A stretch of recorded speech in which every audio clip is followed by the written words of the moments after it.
Hello everyone, welcome to the new video of EduFineco. Here we provide you the education related to finance and economics. So in this video, we are going to cover the NISM 15 Research Analyst Case Studies. तो कई सारे confusions आप सभी को हुए हैं, ये आप सभी के feedback से पता चला है. So I'll make this clear in this video that what are the different case studies that you need to cover to clear the NISM 15 module. So basically इस मॉड्यूल में there are two chapters जिसमें से case studies आते हैं. First is chapter number 8, second is chapter number 10. तो इन दो chapters में से mostly case studies पूछे जाते हैं. दोनों में दो case studies हम लोग discuss करेंगे. So इस particular video में we are going to focus upon chapter 10 case studies. तो इसे हम लोग इस वीडियो में कवर करने वाले हैं. So there will be two case studies जो कि हम लोग कवर करेंगे इस particular वीडियो में. So in case आपको कुछ भी डाउट होता है, कुछ भी क्वेरी होती है related to any of the solutions that we are providing, you can contact us on 8889302230. You can also get your doubts cleared. You can also get a one-to-one training session, and you can also get the live training classes. So let's start with first case study. You have been given the financial summary of two companies which include 1 year of historical data and 1 year of estimates. तो एक साल का historical data दिया है, वो साल जो बीत चुका है, और एक नेक्स्ट ईयर का एस्टिमेट इन्होंने प्रोवाइड किया है. सो ये exact table will be there on the next slide. Using the data in the table answer the subsequent questions. So this is the data that they are providing. तो ये पूरी complete table है जो इन्होंने provide करी है. अब इस टेबल को थोड़ा सा पहले हम लोग इंटरप्रेट करते हैं. So first we have is the income statement. मतलब यहाँ पे इन्होंने प्रॉफिट एंड लॉस स्टेटमेंट आपको प्रोवाइड किया है, जहाँ पे कंपनी का रेवेन्यू इन्होंने प्रोवाइड किया है, कंपनी का gross profit that is EBITDA provide किया है. EBITDA stands for earnings before interest, tax, depreciation and amortisation. इसके बाद कई सारे एक्सपेंसेस माइनस करके आ जाता है हमारा net profit which is also known as PAT, profit after taxes. तो ये प्रॉफिट आफ्टर टैक्सेस उन्होंने दिया है, और लास्ट में इन्होंने ईपीएस दिया है. तो बेसिकली रेवेन्यू के बाद एक्सपेंसेस आते हैं. एक्सपेंसेस यहाँ पे स्किप किया गया है इस टेबल में, may be these might not be required in the subsequent questions. So operating revenue इन्होंने प्रोवाइड किया है, उसमें से हम लोग एक्सपेंसेस को माइनस करते हैं तो हमारे पास एबिटा आता है. एबिटा में से हम लोग interest, tax, depreciation and amortization को रिड्यूस करते हैं तो हमें नेट प्रॉफिट मिलता है, that is profit after taxes. Then they have given the EPS, earning per share. Basically earning per share का फॉर्मूला होता है profit after taxes divided by number of shares. So जब हम लोग प्रॉफिट आफ्टर टैक्सेस को number of share से divide कर देते हैं तो हमें मिलता है ईपीएस, अर्निंग पर शेयर.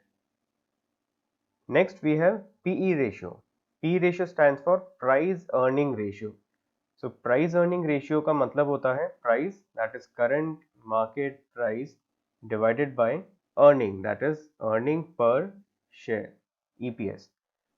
सो करंट मार्केट प्राइस को जब हम डिवाइड करेंगे अर्निंग पर शेयर से तो हमें मिल जाता है पीई रेशियो. वो उन्होंने यहाँ पे प्रोवाइड किया है for the two companies for 2 years. 2008 let's say इन्होंने डेटा दिया है जो कि साल बीत चुका है, और 2009 इन्होंने दिया है जो कि एस्टिमेटेड ईयर है. अब ये 2009 भी हो सकता है, 2018, 2019 भी हो सकता है, 2028, 2029 भी हो सकता है. So this is just an estimated number. Now जो अर्निंग पर शेयर है वो जितना ज्यादा होगा उतना कंपनी के लिए अच्छा माना जाता है, the more the better, because earnings जितनी ज्यादा होगी उतनी अच्छी होती है. लेकिन पी रेशियो जितना कम होगा उतना अच्छा माना जाता है, बिकॉज पी रेशियो मतलब current market price divided by earning per share. जब पी रेशियो ज्यादा हो रहा है मतलब मार्केट प्राइस ज्यादा है और अर्निंग्स कम है कंपनी की. वहीं पे जब पी रेशियो कम है, जो हम लोग प्रेफर कर रहे हैं, तो जब पी रेशियो कम है तब क्या हो रहा है, अर्निंग ज्यादा है और मार्केट प्राइस कम है. तो हम लोग ऐसी ही तो कंपनीज को ढूंढते हैं जिनकी अर्निंग ज्यादा हो और मार्केट प्राइस कम हो, सो दैट हम उन्हें पिक कर पाए, और वही बनाती है हमारी वैल्यू पिक्स, या वही बनती है आगे चल के मल्टी बैगर कंपनीज. सो इसी टाइप की कंपनीज को हमें पिक करना होता है जिनका अर्निंग ज्यादा हो एंड मार्केट प्राइस कम हो. सो नेक्स्ट इन्होंने प्रोवाइड किया है हमें balance sheet. Profit and loss statement था पहले, उसके बाद है बैलेंस शीट. बैलेंस शीट में हमारे पास होते हैं असेट्स एंड लाइबिलिटीज. तो यहाँ पे असेट्स होने चाहिए एंड लाइबिलिटीज होने चाहिए. सो सबसे पहले इन्होंने दिया है कैश एंड कैश इक्विवेलेंट, जो कि असेट हैं कंपनी के, अदर असेट्स इन्होंने बता दिए हैं, और इनका टोटल इन्होंने बता दिया है, मतलब इन दोनों का सम इन्होंने बता दिया है, जो कि है total assets. So total asset company के पास ये फिगर में है। देन कंपनी ने उसका डेट बताया है और इक्विटी बताया है, और टोटल डेट एंड इक्विटी, मतलब this is the total liability, ये इन्होंने बताया है। नाउ जो टोटल असेट होता है that has to be equal to the total liabilities. हमेशा आपके टोटल असेट और टोटल लायबिलिटी कंपनी के बराबर रहेंगे। जब मैं टोटल लायबिलिटी बोल रहा हूँ that also includes the equity, तो टोटल लायबिलिटी में इक्विटी भी इंक्लूडेड है। So let's see the questions, उसके बाद हम लोग वापस से इस टेबल पे आएंगे, then we will try to comprehend the table in more detail. Now starting with question 1 of case 1. So question 1 says the P ratio of company B is higher than that of the company A. Which of the following are the plausible reasons to justify such higher P ratio of the company B? So इन्होंने ये बोला है कि जो P ratio of company B है वो higher है, तो company B का P ratio is higher than that of the company A. company A से वो ज़्यादा है, तो उसके क्या क्या रीजंस हो सकते हैं, क्या क्या पॉसिबल रीजंस हो सकते हैं, या क्या जस्टिफिकेशन हम उसके लिए दे सकते हैं। सबसे पहला, EPS growth rate for company B is higher than the EPS growth rate for company A and higher growth justifies higher P ratio. So देखो इस ऑप्शन को मैं थोड़ा डिटेल में समझा देता हूँ आपको। यहाँ पे इन्होंने बोला है कि जो EPS ग्रोथ रेट है कंपनी B का दैट इज हायर। अगर कंपनी B का EPS ग्रोथ रेट ज़्यादा है तो उसका P रेशियो भी ज़्यादा होना चाहिए। पहले ये समझते हैं कि क्या ये कॉज एंड इफेक्ट सही है, is the reason they are giving correct, फिर उसके बाद हम लोग ये कैलकुलेट करेंगे कि क्या actually earning growth rate company B का ज़्यादा है कंपनी ए से, अगर ये जस्टिफिकेशन वैलिड रहा तो। सो अर्निंग ग्रोथ रेट अगर किसी कंपनी का ज़्यादा है तो क्या उसका पी रेशियो ज़्यादा होना चाहिए। So logically what do you think, please write down in the comment box. Now in general what happens is, जब भी किसी कंपनी का अर्निंग ग्रोथ रेट ज़्यादा होता है, it tends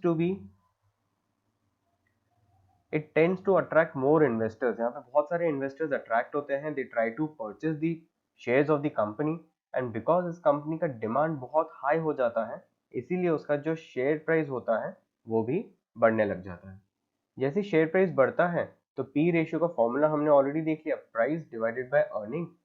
so price divided by earning, तो इसका जो price divided by earning ratio होता है P ratio, that also tends to rise, वो भी इंक्रीज होता है। सो मे बी पॉसिबल उसका अर्निंग बहुत ज़्यादा नहीं है इसलिए पी रेशियो ज़्यादा आपको दिख रहा है, लेकिन अर्निंग का जो ग्रोथ रेट है वो काफ़ी ज़्यादा है।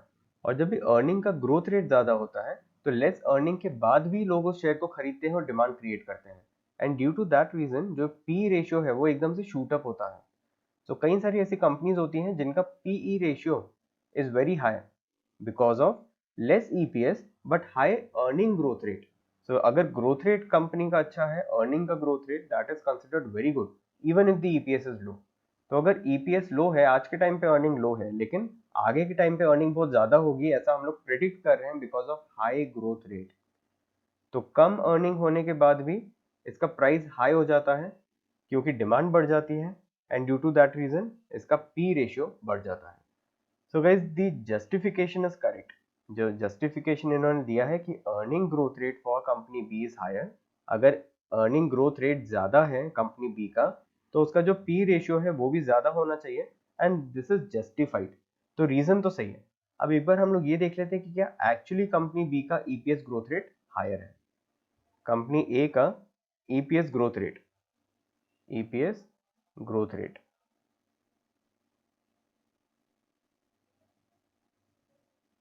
सो now how to calculate the EPS growth rate. तो पहले हम लोग ये देखते हैं कि कंपनी ए का ईपीएस फर्स्ट ईयर में कितना था और नेक्स्ट ईयर में कितना है। तो फर्स्ट ईयर में इट वाज 17, नेक्स्ट ईयर में इट इंक्रीज्ड टू 19.5। तो यहाँ पे फॉर्मूले में क्या हो जाएगा, ये पहले 17 था और फिर 19.5 हो गया। सो 19.5 माइनस 17, क्योंकि इतना ये बढ़ गया है, डिवाइडेड बाय कहाँ से बढ़ना शुरू हुआ, 17 से बढ़ना शुरू हुआ। तो ये आपका फॉर्मूला हो जाएगा 2.5 डिवाइडेड बाय 17। अब इसको अगर परसेंटेज में कन्वर्ट करना है तो हम कर देंगे इंटू 100, तो ये हो जाएगा परसेंटेज में कन्वर्ट, एंड लेट्स चेक कि ये कितना होता है। सो अगर आप लोग ये वीडियो देख रहे हो फुल कंसंट्रेशन के साथ, please try to calculate it by yourself. ये कैलकुलेशंस आपको करना बहुत जरूरी है। These are very minute calculations, I do understand, but then try doing it and then write it in the comment box below. Once you mention it in the comment box, I'll understand that yes, you people are giving a 100% to clear the NISM 15 examination.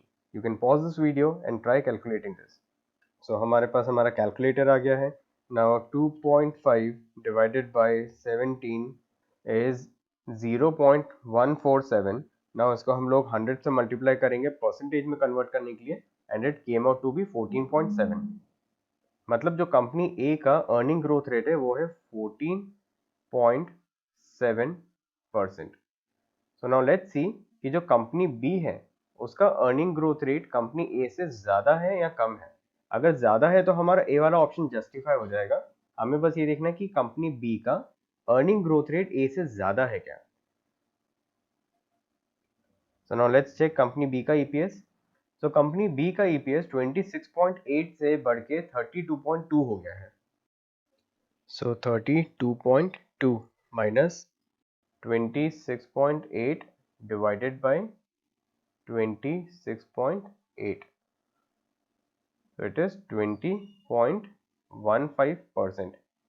Now क्या company B का growth rate, earning growth rate company A से ज्यादा है? सो बिल्कुल ज्यादा है. तो ये ऑप्शन A तो करेक्ट निकल गया हमारा. अब एक बार हम लोग option B, option C, option D भी देखेंगे definitely, but then this was the justification for option A. Now option B says company B is relatively smaller company and the smaller base justifies higher P ratio. So basically company छोटी है या बड़ी है उससे उसके P ratio पे कुछ खास फर्क नहीं पड़ता है. P रेशियो पे फर्क पड़ता है उसके अर्निंग्स है. जितनी अर्निंग पोटेंशियल ज्यादा होगी उतना लोग उस कंपनी को खरीदेंगे, उतनी डिमांड बढ़ेगी और उतना बेसिकली उसका शेयर प्राइस तेजी से बढ़ेगा. So it does not depend upon the small और big company. Option C says company B has high financial leverage which justifies higher P ratio. Now guys, to justify this point I would like to take you to the Google. Now the same statement has been covered in the book as well और ये चीज आप Google पे भी live देख सकते हैं. So I have shared the screen so that it becomes easy for you to understand. So the concept is the lower the leverage the higher the P ratio. P ratio तब बढ़ेगा जब leverage company का कम होता है. इसके पीछे एक बहुत लॉजिकल रीजन होता है. जब भी कंपनी का लेवरेज बढ़ता है कंपनी का रिस्क फैक्टर भी बढ़ता है और जब भी कंपनी का रिस्क फैक्टर बढ़ेगा फ्यूचर अर्निंग पोटेंशियल हमेशा कंपनी का रिड्यूस हो जाएगा. सो जब भी हम लोग ये समझते हैं कि कंपनी का लेवरेज बढ़ता जा रहा है, कंपनी का रिस्क फैक्टर बढ़ता जा रहा है, तो कंपनी का पी रेशियो हमेशा नीचे गिरता है. इसका एक बहुत सिंपल सा एग्जांपल है, आप लोगों ने अभी रिसेंटली सुना होगा अडानी ग्रुप में जब ये चीज सामने आई कि उनका लेवरेज बहुत ज्यादा है तो एकदम से उनका शेयर प्राइस नीचे गिर गया to adjust the P ratio. उसका जो प्राइस अर्निंग रेशियो है वो भी काफी ज्यादा था, लेकिन जैसे ही न्यूज सामने आई कि उनका लेवरेज बहुत ज्यादा है, जितना उन्होंने डिस्क्लोज किया है उससे भी ज्यादा लेवरेज हो रही है, उनके बिजनेस के लिए काफी रिस्की है, तुरंत उसका शेयर प्राइस नीचे गिरा.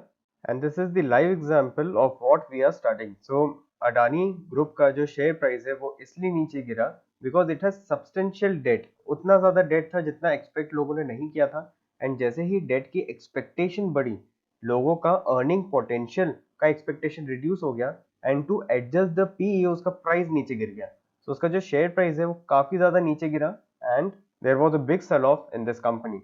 And this is the news of 28th January 2023. So ये recent news है so that you can easily correlate the concept that we are studying with the live market and whatever is happening in the market. Then the last option is none of the above statement are true. So we have one statement which is true. So we'll go with option A. So the correct explanation and the correct reasoning is of option A. So this is how you need to solve one case study question. आपको उसका reason भी समझना होगा, आपको उसका justification भी देखना होगा और जब दोनों चीजें मैच होती है तभी हमें उस पर्टिकुलर ऑप्शन को टिक करना है. Now let's move on to question number 2. Which of the two companies appear cheaper based on the PEG ratio? तो यहाँ पे हमें PEG ratio कैलकुलेट करना होगा दोनों कंपनी का एंड ये पता लगाना होगा कौन सी कंपनी चीपर है, मतलब कौन सी कंपनी का PEG ratio कम है. Use the expected growth rate for 2009. I'll call it 2009. It can be 2019, 2029, anything. I'll call it 2009 for the calculation. So option A is company A is cheaper as the PEG ratio is 1.08 times compared to 0.91 times for company B. So before reading the options, let's directly calculate the PEG ratio of company A and company B, and then जो भी match हो जाएंगे PEG ratio हम लोग उस particular option को टिक कर देंगे. So there is no need to read all the options. यहाँ पे सारे ऑप्शन बिल्कुल सेम है, बस हमें ये देखना है कि किसका PEG ratio इन ऑप्शन से मैच होता है, and then we can go with that particular option. So for PEG ratio हमें दो चीजें रिक्वायर्ड होंगी, एक तो price earning ratio and the earning growth rate. तो हमें अर्निंग ग्रोथ रेट और प्राइस अर्निंग रेशियो ये दो चीजें रिक्वायर्ड होगी for both the companies, company A and company B. So ये हम लोग देख लेते हैं कि भाई कंपनी ए का जो अर्निंग ग्रोथ रेट है वो कितना है. सो कंपनी ए का अर्निंग ग्रोथ रेट है 17 से वो 19.5 हुआ. सो 19.5 minus 17 divided by 17 will give you 14.7 multiplied by 100, तो ये हो जाएगा 14.7%. सो कंपनी ए का अर्निंग ग्रोथ रेट है 14.7%. नाउ कंपनी बी का हम लोग कैलकुलेट करते हैं सिमिलर वे में. तो कंपनी बी का अर्निंग ग्रोथ रेट हो जाएगा 32.2 माइनस 26.8 डिवाइडेड बाय 26.8. तो ये हो गया 20.15%. 20.149 होता इंटू 100 हम लोग करेंगे परसेंटेज के लिए. तो 20.149 टू फिगर्स में हम लोग जब इसे राउंड ऑफ करेंगे तो ये हो जाएगा 20.15. तो कंपनी बी का अर्निंग ग्रोथ रेट हो गया 20.15%. This is earning growth rate. Earning कितनी तेजी से इंक्रीज हो रहा है. लाइक इस साल अगर 100 रुपए का ईपीएस है तो अगले साल 120.15 रुपीज का ईपीएस रहेगा. अब हमें दोनों कंपनी का पी रेशियो भी लगेगा और हम पी रेशियो को डिवाइड कर देंगे उसके अर्निंग ग्रोथ रेट से. तो पी रेशियो तो क्वेश्चन में गिवन है, बस हमें कॉपी पेस्ट करना है. तो कंपनी ए का पी रेशियो है 15.4, कंपनी बी का है 18.2. 15.4 एंड 18.2. अगर आपको ये डाउट हुआ कि हमने 2009 का क्यों लिया, 2008 का पी रेशियो क्यों नहीं लिया, तो क्वेश्चन में गिवन है कि आपको expected growth rate for 2009 calculate करना है. तो इसलिए हम लोग जो पी रेशियो है वो भी 2009 का कंसिडर कर रहे हैं. Now what is the formula for PEG ratio. So PEG ratio का फॉर्मूला होता है PE ratio divided by earning growth rate. P ratio divided by earning growth rate. तो कंपनी ए का पी रेशियो कितना है, इट इज 15.4 डिवाइडेड बाय उसका earning growth rate कितना है 14.7 which comes out to be 1.05. वहीं पे कंपनी बी का पीजी रेशियो कितना हो जाएगा 0.9. अब हमें ये देखना है किसका पीजी रेशियो कम है. सो जिसका पीजी रेशियो कम होता है वो कंपनी चीपर मानी जाती है. तो देखो एक बार हम ये सारे फिगर्स को ऑप्शन से मैच कर देते हैं. So company A is cheaper as PG ratio is 1.05. तो कंपनी ए का 1.05 है to 0.91 for company B. Company B का 0.9 है. बिल्कुल सही, यहाँ पे पॉइंट्स बिल्कुल सही है. लेकिन क्या इसका ये मतलब है कि कंपनी ए इज चीपर? बिल्कुल नहीं. तो यहाँ पे justification is correct but the reasoning is wrong. Again मैं रिपीट करूंगा, आपको दोनों चीजें मैच करनी है. जो फिगर्स जो कैलकुलेशन आ रहे हैं वो भी मैच होना चाहिए और जो रीजन इन्होंने दिया है वो भी करेक्ट होना चाहिए. तो यहाँ पे reason is wrong. Company A cheaper नहीं होगी, चीपर होगी company B. So second option is company B is cheaper as the PG ratio is 0.91 as compared to 1.05 for company A. So yes, option B is correct option. Then option C says company A is cheaper as its PG ratio is 2.91. So यहाँ पे आपका number ही गलत हो गया है. Then company B is cheaper as its PG ratio is 1.07. Again यहाँ पे आपके नंबर्स गलत हैं. So C और D तो बिल्कुल गलत ऑप्शन है बिकॉज यहाँ पे जो कैलकुलेशन है वही मैच नहीं हो रहे हैं. ए और बी में कैलकुलेशन मैच हो गए बट रीजनिंग सिर्फ ऑप्शन बी का मैच हुआ है. So option B is the correct option. So the next question is which of the following is closest to the market value of equity, that is market capitalization of company A. तो हमें company A का market capitalisation calculate करना है. सबसे पहले हम लोग formula देख लेते हैं कि मार्केट कैप का फॉर्मूला क्या होता है. So market cap is equal to share price multiplied by number of shares.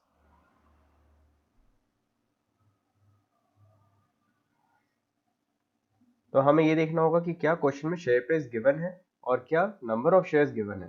So let's go back to the data table.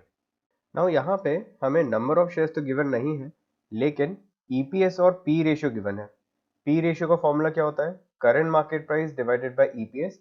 तो अगर हम पी रेशियो को ईपीएस से मल्टीप्लाई करते हैं, so current market price divided by EPS into EPS, तो EPS और EPS nullify हो जाएगा और जो भी सोल्यूशन होगा वो शेयर की करंट मार्केट प्राइस होगी। So to get the share price, we need to multiply the P ratio and the EPS. So share price आ जाएगा PE ratio multiplied by EPS से। ठीक है, अब ये हमारा शेयर प्राइस वाला प्रॉब्लम तो सॉल्व हो गया। अब लेट्स सी कि नंबर ऑफ शेयर्स गिवन है क्या क्वेश्चन में। सो नंबर ऑफ शेयर्स भी गिवन तो नहीं है, लेकिन हमें अर्निंग पर शेयर, ये रहा देखो नंबर ऑफ शेयर्स, जो हमने फॉर्मूला लिखा था इसमें दिख गया नंबर ऑफ शेयर्स। तो हमें नंबर ऑफ शेयर्स निकालने के लिए अर्निंग पर शेयर गिवन है और net profit that is PAT given है। अगर हम लोग इन दोनों की मदद से नंबर ऑफ शेयर्स निकाल पाए तो हमारा वहां पे प्रॉब्लम सॉल्व हो जाएगा। तो कैसे निकल पाएगा? अगर हम लोग अर्निंग पर शेयर देखें तो उसका फॉर्मूला है PAT divided by number of shares. अगर नेट प्रॉफिट को हम लोग डिवाइड कर दें ईपीएस से तो आ जाएगा नंबर ऑफ शेयर्स कितने हैं। Net profit is total profit, EPS is profit पर शेयर। तो अगर हम लोग टोटल प्रॉफिट को प्रॉफिट पर शेयर से डिवाइड कर देंगे तो नंबर ऑफ शेयर्स कितने हैं वो आ जाएंगे। तो यहाँ पे नंबर ऑफ शेयर्स निकालने के लिए हमारे पास फॉर्मूला हो जाएगा net profit divided by earning per share.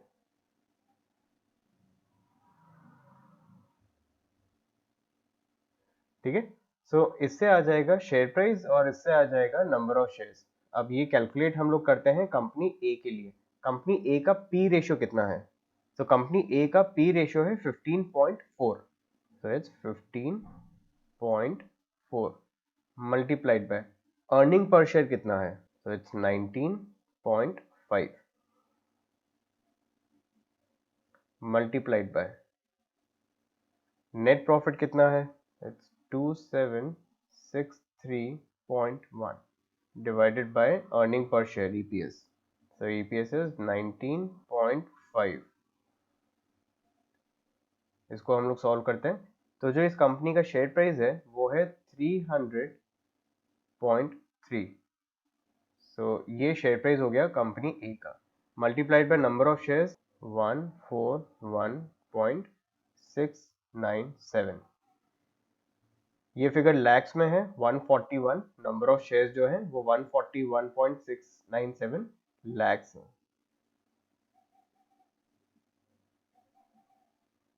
सो हमारा final market capitalization should be 300.3 multiplied by 141.697, that is 42551 lakhs। तो ये हमारा आंसर आ रहा है 42551 lakhs। so this is the answer that we are getting। अब ये एकदम एग्जैक्ट आंसर तो कभी भी नहीं आ सकता क्योंकि सारी चीजें डेसिमल्स में है और हम लोग कई बार कई सारी चीजों को राउंड ऑफ कर रहे हैं, तो हमेशा जो आपका आंसर आएगा वो नियर बाय आएगा। तो इसीलिए क्वेश्चन में ऑलरेडी देके रखा है कि आपको क्लोजेस्ट आंसर फाइंड आउट करना है।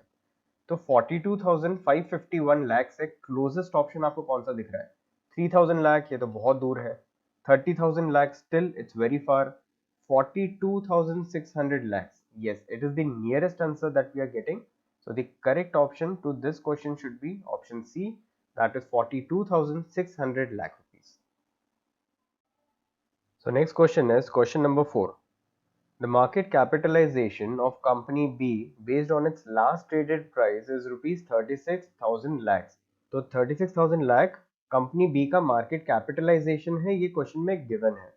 तो लास्ट वाले क्वेश्चन में हमने कंपनी A का कैलकुलेट किया था, दैट वाज अराउंड 42,600 लाख, और कंपनी B का क्वेश्चन में ऑलरेडी गिवन है व्हिच इज 36,000 लाख।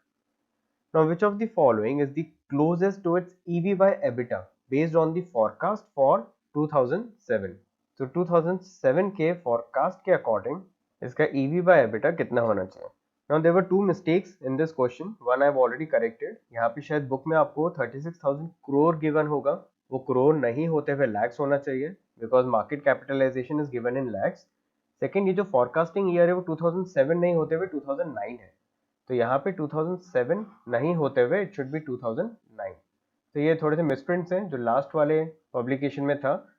हो सकता है आगे आने वाले पब्लिकेशन में इसको सही कर दिया जाए. तो अगर आपके बुक में ये 2009 और ये लैक्स में मेंशन है, so that is completely fine. Now यहाँ पे हमें कैलकुलेट करना है कि ईवी एबिटा कितना होगा. नाउ एबिटा तो ऑलरेडी क्वेश्चन में गिवन है, तो हमें सिर्फ ईवी पहले तो कैलकुलेट करना है. तो formula for EV is what we need to understand first. Formula for EV is market capitalization plus the value of debt minus cash in hand. तो जो भी कैश है वो आपको माइनस करना है, जो भी डेट है वो आपको ऐड करना है इन मार्केट कैपिटलाइजेशन. तो आ जाएगा कंपनी का enterprise value, that is EV. अभी एंटरप्राइज वैल्यू होता क्या है? तो बेसिकली अगर आपको किसी कंपनी को 100% परचेज करना है तो आपको कितना पैसा अपने पास रखना होगा, that is enterprise value. So market capitalization, अगर आपको 100% ऑफ द शेयर्स परचेज करने हैं, so definitely what you need to pay is the market capitalization, अगर आपको 100% ऑफ द शेयर्स ऑक्यूपाई करने हैं. देन आपने अगर 100% शेयर्स लेके उस कंपनी की पूरी ओनरशिप ले भी ली, तब भी आपको आगे चल के उसका डेट रीपे करना होगा. तो वो डेट वाला भी कैश आपके पास डेफिनेटली होना चाहिए, minus the cash with the company. तो कंपनी के भी अकाउंट में कुछ कैश होगा, वो हम लोग यूज कर लेंगे. तो वो कैश हमारे पास नहीं भी हुआ तो चलेगा, उतना कैश हम लोग वहां से रिड्यूस कर देंगे. So the formula becomes market cap plus debt minus cash. Now let's try to calculate this part. So market cap for company B is already given in the question, which is 36,000 lakhs. तो मैं सारे figure lakh में ही लिखता हूँ, so I'm only writing it 36,000 plus हम लोगों को date calculate करना है. So debt for company B is 1626.8. तो हम ऐड कर देंगे मार्केट कैपिटलाइजेशन में 1626.8, और इसमें से हमें माइनस करना है जो भी उनका कैश इन हैंड है. ना यहाँ पे इनका कैश इन हैंड है 57. सो ये जो 57 वाला अमाउंट है ये हम लोग यहाँ से ऐसे माइनस कर देंगे. So cash in hand is 57. ये पूरा हमें कैलकुलेशन अब करना होगा. So this comes out to be 37,569.8. So ये आ गया आपका EV, that is enterprise value. अब हमें ईवी बाय एबिटा निकालना है. सो ये बहुत इजी हो गया हमारे लिए, बिकॉज एबिटा क्वेश्चन में गिवन है. सो हमें EV divided by EBITDA calculate करना है, where EBITDA is already given in the question. So EV हो गया आपका 37,569.8 डिवाइडेड बाय एबिटा हम लोग करेंगे. नाउ कंपनी बी का एबिटा है this figure 3938.8. 3938.8, it is 3938.8. So again try calculating it and put your answers in the comment box below. So this comes out to be 9.54 times. Times को हम लोग ऐसा x से denote करते हैं. सो 9.54x. सो ये आंसर हमें मैच करना होगा कि ये आंसर कौन सा ऑप्शन है. सो 9.54x is option D. So the correct answer to this question is option D. Now let's move on to question number 5. The average P ratio of the peers in the industry is 16. So यहाँ पे P ratio is given. The analysts believe that the company B deserves to trade at 20% premium compared to its peers because of its low risk and high growth potential. तो ये expectation है कि जो भी normal price होना चाहिए उससे 20% का प्रीमियम पे इसको रन करना चाहिए. नॉर्मली कंपनीज किस पे रन कर रही हैं? 16 के पीई पे रन कर रही हैं. मतलब जितना भी अर्निंग है, जितना भी उनका ईपीएस है, उस ईपीएस के 16 टाइम्स वो रन कर रही हैं. और ये एक्सपेक्टेशन है कि इस कंपनी का पी, जो कंपनी बी है, उसका पी 20% प्रीमियम पे होना चाहिए. मतलब ये जो भी वैल्यू निकल के आती है, कंपनी बी का जो भी ईपीएस है उसको जब हम 16 से मल्टीप्लाई करेंगे तो जो भी वैल्यू निकल के आएगी उसमें 20% और ऐड कर दो, तो वो जो वैल्यू होगी वो उसके शेयर की वैल्यू होनी चाहिए। ये हमें कैलकुलेट करना है कि which of the following is the closest to the fair price of its share. तो इन शॉर्ट अगर मैं यहाँ पे लिख दूँ तो आपको क्या करना है, बी कंपनी का ईपीएस पता लगाना है, उसको 16 से मल्टीप्लाई करना है और उसमें 20% का प्रीमियम ऐड कर देना है, मतलब इसी फिगर का 20% और ऐड कर देना है, बिकॉज ये क्वेश्चन की एक्सपेक्टेशन है। तो ये कितना वैल्यू आता है ये हमें कैलकुलेट करना है। तो सबसे पहले देखते हैं कि ईपीएस कितना है कंपनी बी का। सो कंपनी बी का ईपीएस है 32.2, so it's 32.2 multiplied by 16, so this comes out to be 515.2। इसमें हमें ऐड करना है 20% का premium, which gives you the answer 618। now which is the option which is nearest to 618? so it's option C, that is rupees 617.8। तो जो fair value होना चाहिए इस शेयर का, कंपनी बी के शेयर का, वो होना चाहिए 617.8। This is for company B. So this is the answer to question number 5, rupees 617.8। Last question for this case study, question number 6। The analyst estimate that the fair EV by EBITDA multiple for the company A is 8.5x। तो EV by EBITDA given है आपको 8.5। Which of the following is the closest to the fair value of the company's equity? इनमें से कौन सा company का equity के बहुत नियरेस्ट आंसर होगा, ये आपको फाइंड आउट करना है।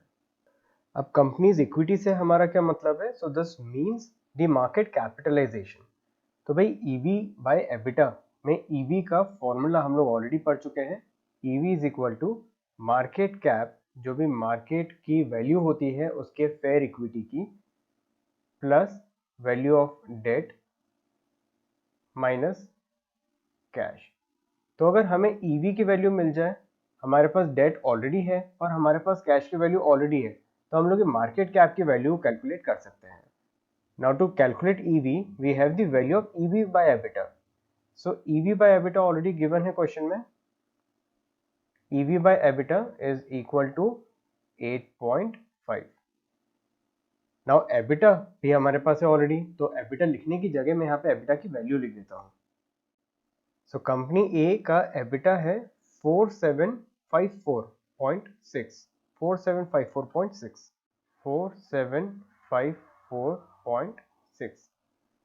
अब आपको अगर EV कैलकुलेट करना है तो हम इस एबिटा को इधर ले जाएंगे और ये मल्टीप्लिकेशन में आ जाएगा। तो 8.5 into 4754.6। So EV of company A comes out to be 40414। सो ये आ गया आपका EV। अब ये EV हमारे पास आ गया, इसमें से अगर हम डेट माइनस कर दें और कैश ऐड कर दें तो हमारे पास मार्केट कैपिटलाइजेशन आ जाएगा। सो मार्केट कैप निकालने के लिए हम लोग इस डेट वाले फिगर को लेफ्ट हैंड साइड पे सेंड कर देंगे तो ये माइनस हो जाएगा, कैश को भी लेफ्ट हैंड साइड भेज देंगे तो ये प्लस हो जाएगा। सो EV में हम लोग ऐड कर देते हैं हमारा मार्केट कैप। अगर हमें कैलकुलेट करना है तो हम लोग EV 40414, इसमें हम लोग ऐड कर देते हैं कैश और सब्ट्रैक्ट कर देते हैं डेट। सो डेट कितना है वो हमें उस टेबल में से फाइंड आउट करना होगा। So debt for company A is 1640.5, 1640.5 plus cash. So cash is 169, cash in cash equivalent for company A is 169 plus 169. So the answer comes out to be 38943. So which is the nearest answer to this solution that we are getting? So the nearest option is option A, rupees 38944 lakhs. So ये आपका market capitalisation निकला है for company ए, या you can say this is the fair value of the companies equity for company A. So the correct option is option A. So people, that is it from this video. In this video, we have explained one case study which comes very often in NISM 15 Research Analyst examination. So you can also subscribe for the complete course, which will contain 40 plus detailed videos. All the videos would be 30 minutes long, 500 frequently asked questions. This syllabus that we have covered is updated syllabus, and this contains the video lectures of 2023 update. You will also get the one-to-one doubt clearing session with the expert faculties. The summary notes is what you would get. This will help you to revise the complete content for the last moment, and you will get the support until you clear the examination. For any further support, you can feel free to reach us on 888-930-2230. You can also visit us on www.edufeneco.com. If you like the video, don't forget to like and subscribe. Thank you for watching.